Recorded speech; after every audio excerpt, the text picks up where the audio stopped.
pada semua rakyat Johor, bangsa Johor, iaitu pilihan raya telah pun berlalu.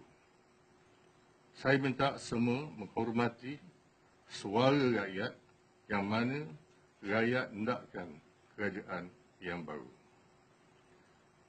Dengan ini, saya minta kerajaan dilantik serta-merta dan jangan berbuang masa lagi.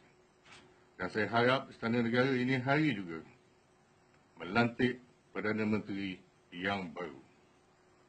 Kerana ini adalah kepentingan rakyat, bukan kepentingan saya ataupun individu.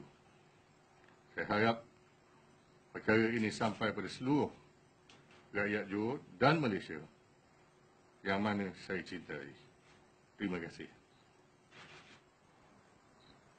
To all my subject, bangsa Johor, you must accept the voice of the people